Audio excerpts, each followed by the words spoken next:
Cada mañana que despierto me hacen falta más partes de mi cuerpo.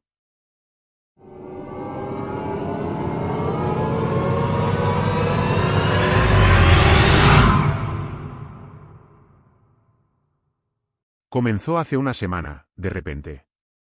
Un día me desperté y había menos de mí que la noche anterior.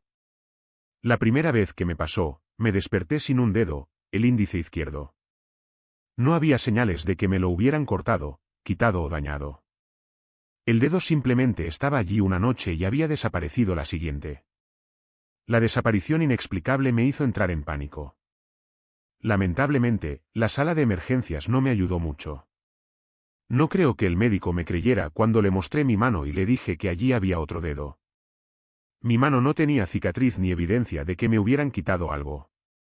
Solo había una ausencia. El médico fue amable, me sugirió que fuera a ver a un terapeuta e incluso me dio algunos números a los que llamar. Me tomé un día personal y lo pasé en casa, en la cama, alternando entre mirar Netflix sin pensar y mirar fijamente mi mano, ahora desconocida. Sabía, con absoluta certeza, que me habían quitado una parte de mí mientras dormía. En realidad, me faltaba más de una parte, además del dedo, se habían perdido algunos recuerdos.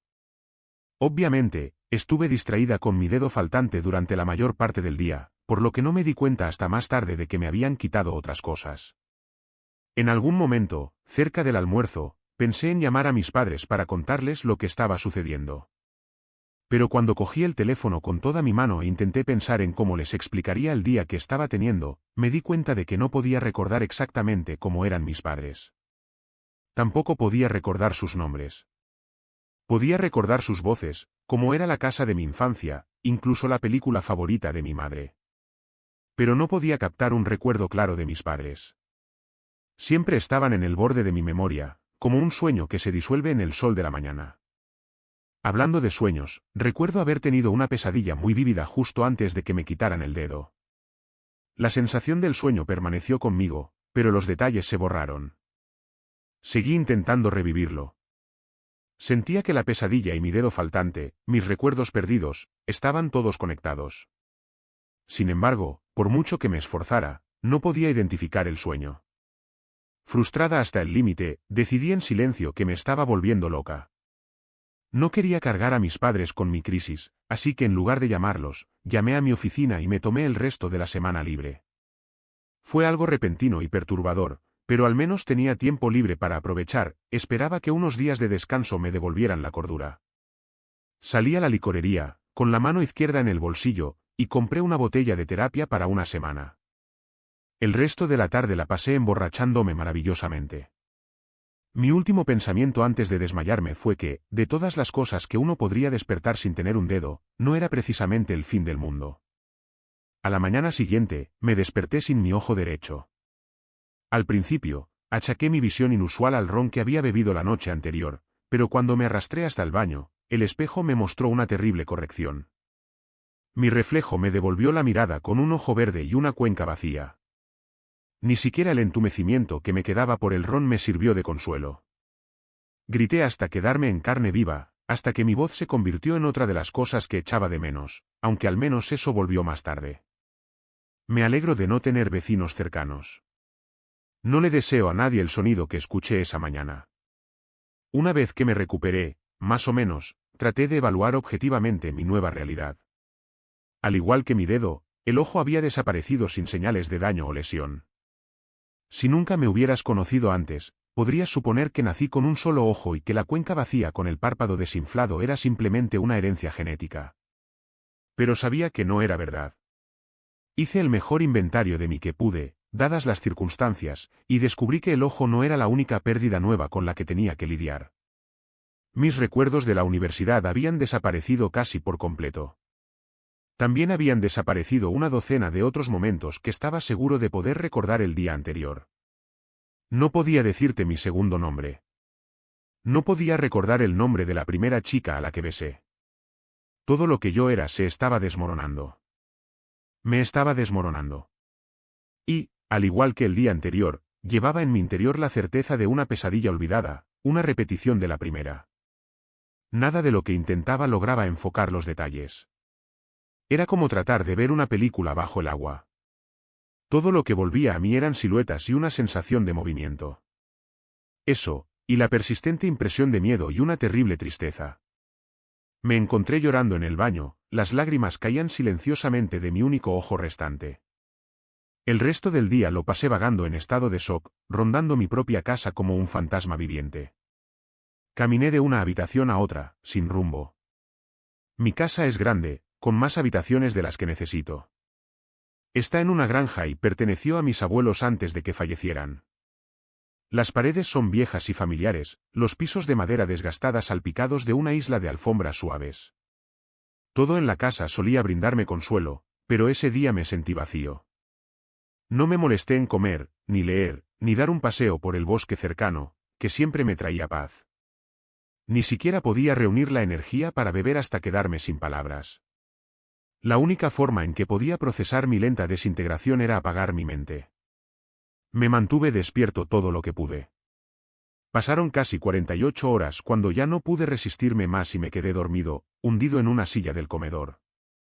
Cuando desperté, me di cuenta de que lo que me estaba pasando se estaba acelerando. Levanté la mano izquierda, temblando. Me faltaba otro dedo y el pulgar. También me faltaban algunos dedos de los pies.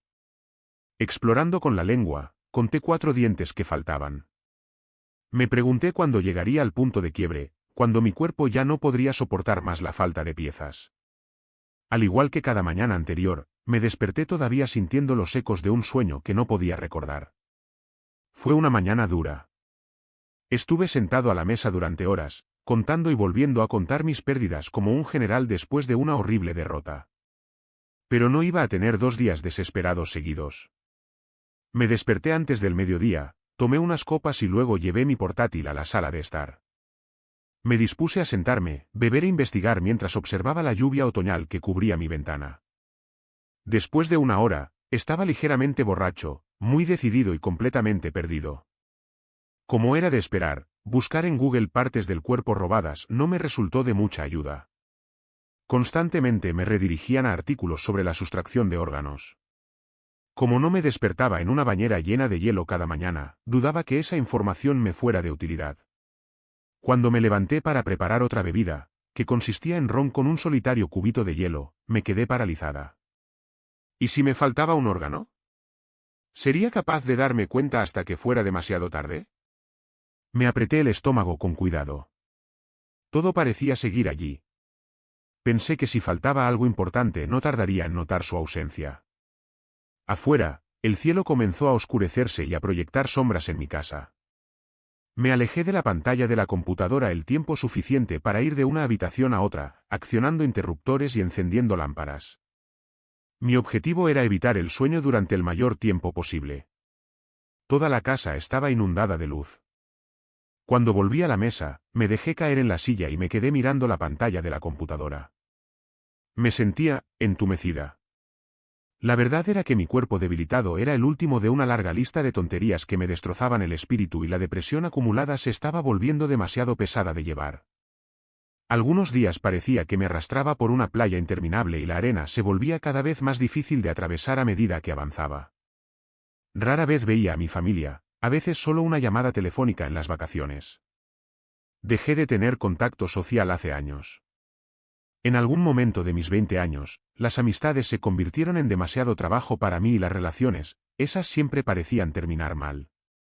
Me di cuenta de que yo era el denominador común en todos esos fracasos, así que durante los últimos 2 o 3 años, he construido mi vida en torno al trabajo y las aficiones. Me puse en cuarentena emocional porque había una comodidad perversa en el aislamiento. Pero ahora que mi mundo se desmoronaba a mi alrededor, mi cuerpo desaparecía, me sentía muy sola. Una noche, en un futuro cercano, lo que sea que esté robándome partes podría llevarse algo que necesito, mi cerebro, mi columna vertebral, mi corazón. Y entonces estaré muerta y nadie lo sabrá hasta que mi oficina comience a preguntarse dónde he estado y envíe a alguien a verificar. La idea de quedarme muerta en mi casa durante una semana o más sin que nadie se enterara casi me destrozó. Traté de concentrarme en un pensamiento positivo, pero me costó encontrar recuerdos cálidos a los que aferrarme. Tal vez esos recuerdos fueran otra parte de mí que se llevaron durante la noche, o tal vez nunca habían estado allí en primer lugar. Miré la ruina de mi mano izquierda y consideré acabar con todo en ese momento. Había pastillas en el baño, whisky en la mesa, incluso tenía una pistola en una caja fuerte debajo de mi cama. Dudé. A pesar de las circunstancias, descubrí que no estaba lista para irme. Como mínimo, quería saber qué me estaba pasando, por qué me estaba pasando. La única pista que tenía era el eco desvanecido de ese sueño cada mañana.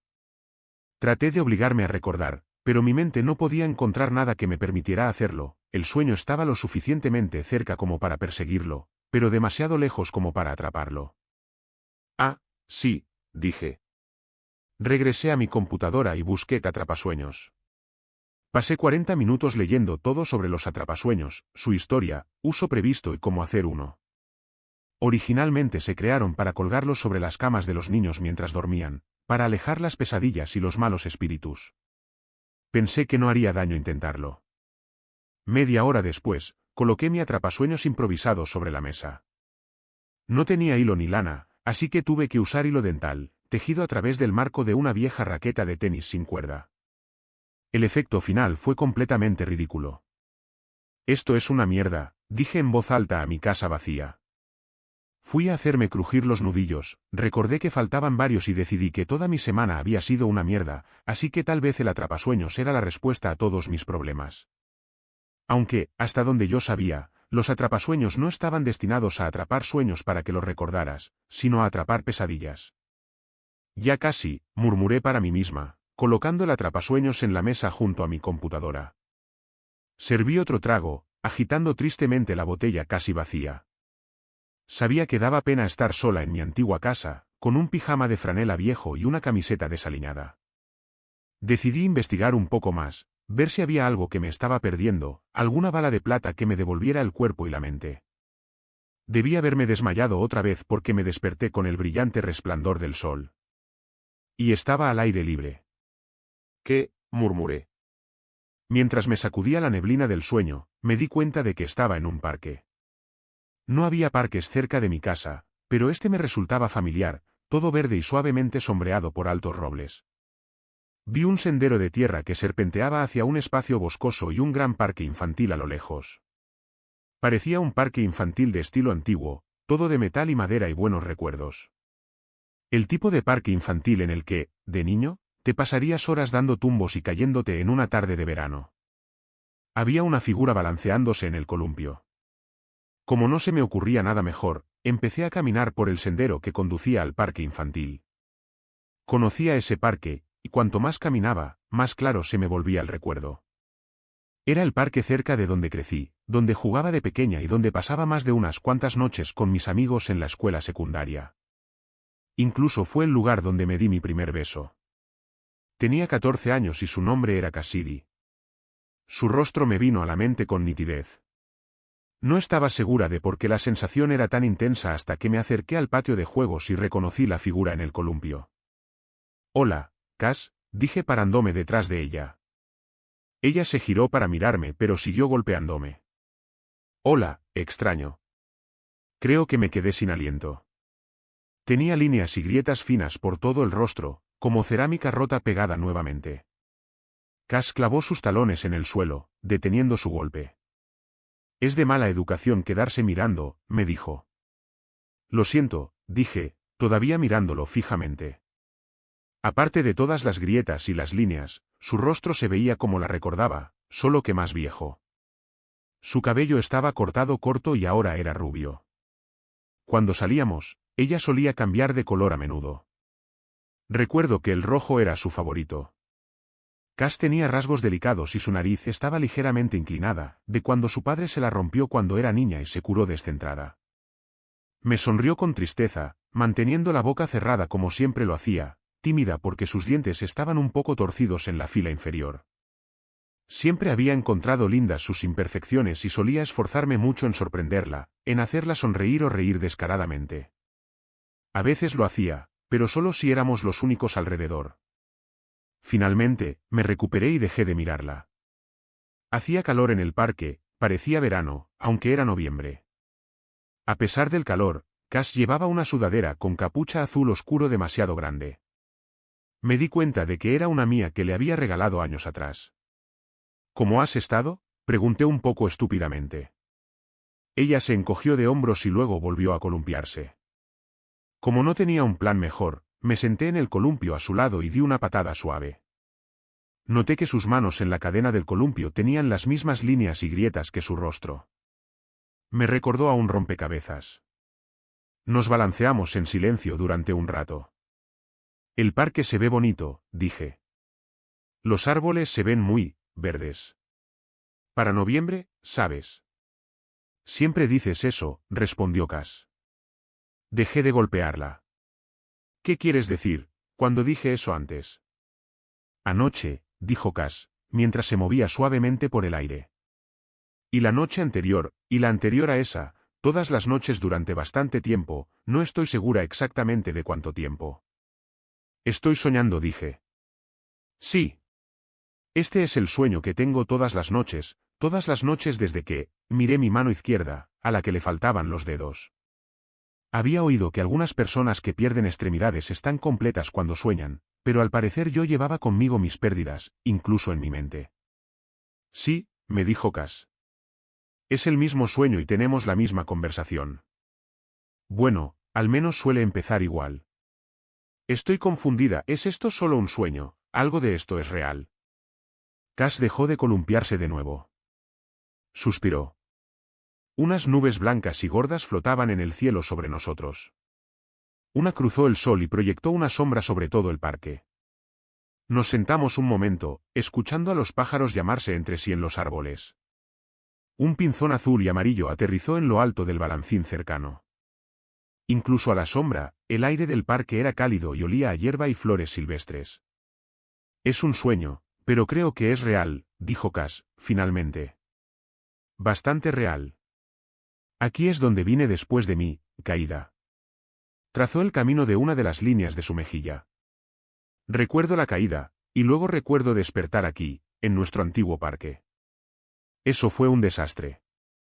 No estoy segura de cuánto tiempo estuve aquí sola antes de que comenzaras a aparecer. No mucho. Su caída, las delgadas grietas como cerámica rota por todo su rostro. Cass, ¿estás muerta?, pregunté. Ella sonrió, pero apenas. Siempre me preguntas eso también. ¿Estoy muerto? Su sonrisa desapareció. No. Todavía no, al menos. Me estoy muriendo, ¿no?, pregunté. Las partes de mí que siguen desapareciendo, tarde o temprano desaparecerán. Sí, me temo que sí. ¿Y luego qué? Cass señaló con la cabeza hacia el bosque. Creo que acabarás aquí, como me pasó a mí. Ella empezó a columpiarse de nuevo. Me bajé del columpio y me senté frente a ella, en el borde de un tío vivo. ¿Qué te pasó, Cass? Es una larga historia.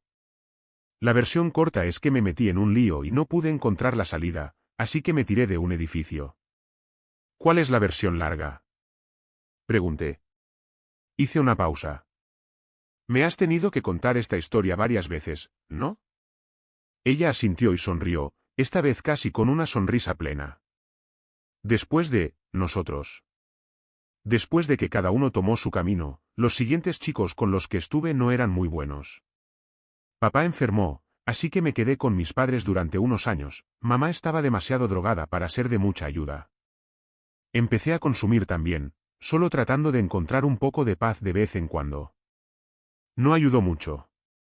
Los años simplemente siguieron pasando, hubo momentos en que me decía a mí misma que no sería así para siempre, que podría salir de ahí, pero cada día sentía que un poco más de mí se consumía.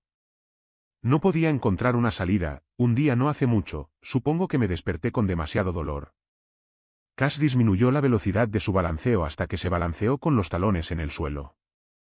Lo siento mucho, Cass, le dije. Gracias. Sé que lo dices en serio, igual que sé que me vas a preguntar a continuación. ¿Quieres saber por qué estás aquí? Sonreí. Ya me conoces, siempre tengo que ser el centro de atención. Señalé el patio de juegos y el parque que había detrás de mí. Esto, sea lo que sea, ya sea tu propio pedazo de cielo o, bueno, sea lo que sea, parece que es tuyo. ¿Por qué estoy aquí, y por qué estoy aquí? Levanté lo que me quedaba de la mano izquierda. Cass se puso de pie. Antes de que te lo cuente, déjame mostrarte algo. Es un poco perturbador, así que prepárate, ¿de acuerdo? Ella empezó a caminar más hacia el patio de juegos y yo la seguí. Rodeamos las barras de mono y pasamos por el gimnasio de la jungla hasta que llegamos a un trozo de asfalto. Este era el lugar donde solía dibujar con tiza cuando era niña, para jugar a las 4 esquinas y a la rayuela. Ahora había tiza en el asfalto, pero esta vez estaba en el contorno de un cuerpo. Dentro de las líneas blancas, había algunas partes del cuerpo en el suelo en los lugares apropiados, algunos dedos, algunos dientes. Reconocí el único ojo verde que miraba fijamente al cielo como el mío. Grité durante mucho tiempo. En un momento dado, me senté en el suelo, junto al contorno de tiza. Cass, vacilante, puso una mano sobre mi hombro, se sentó a mi lado y me abrazó. Me meció hacia adelante y hacia atrás. Lloré. El peso de los últimos días, tal vez de los últimos años, hizo que algo se quebrara dentro de mí. Pero me sentí bien al sentirme abrazada. Gracias, dije. Creo que ya estoy bien. Cass se apartó, pero se quedó sentada lo suficientemente cerca como para que nuestros brazos se tocaran.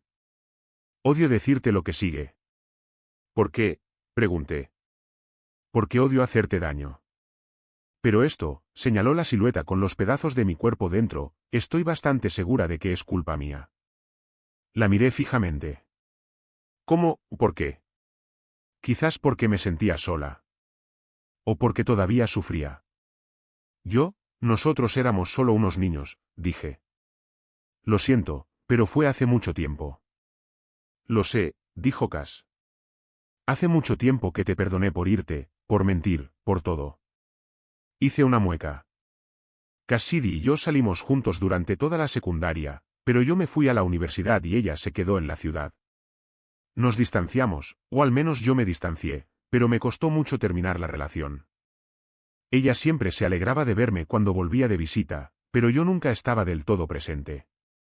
Sentía que mi vida seguía adelante, pero no sabía cómo decírselo. Así que me arrastré, inventé excusas y la visité cada vez menos.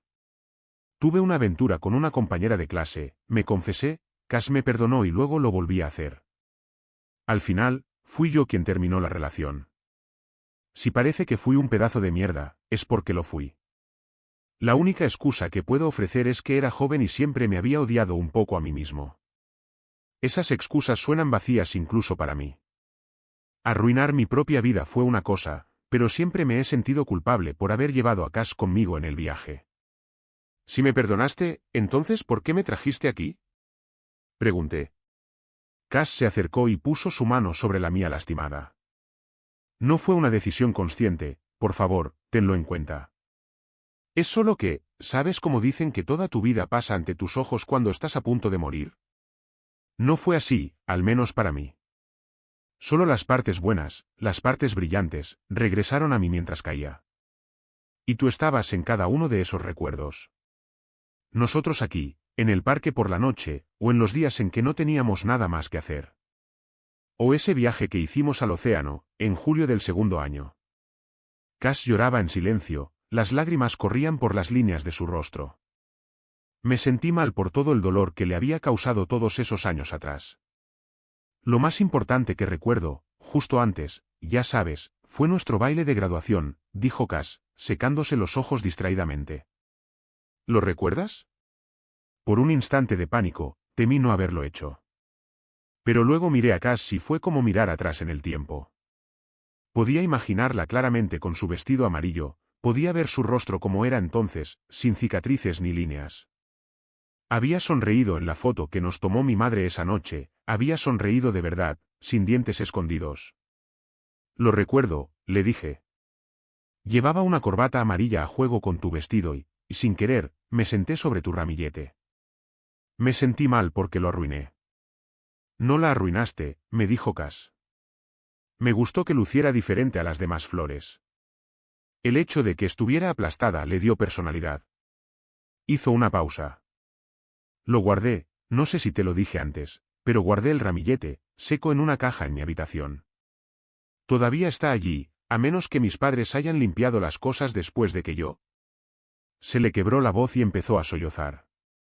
Ahora fui yo quien la atrajo hacia mí, la rodeé con mis brazos y apoyé mi frente contra la suya. Lo siento, repetía. Lo siento. No quería traerte aquí. No fue mi intención. Lo siento. No quería hacerte daño, por favor, créeme. Ella me miró y tocó la sien cerca de mi ojo faltante. Siento mucho todo lo que te está pasando. Creo que me estoy hundiendo y tú estás atrapada en el arrastre. No sé cómo detenerlo, sigo intentándolo. Lo que sea que esté sucediendo parece tener su propio impulso. Pero nada de esto se debe a que quiera ser cruel. Yo, dejé el mundo sola y asustada, y en mis últimos momentos, todo en lo que podía pensar era en lo feliz que me hiciste, lo real que me hiciste sentir. Incluso con todo lo malo que vino después, me diste mis 4 mejores años. Desde el momento en que te conocí hasta que te fuiste, su voz se quebró de nuevo. Me sentí amada por primera vez en mi vida.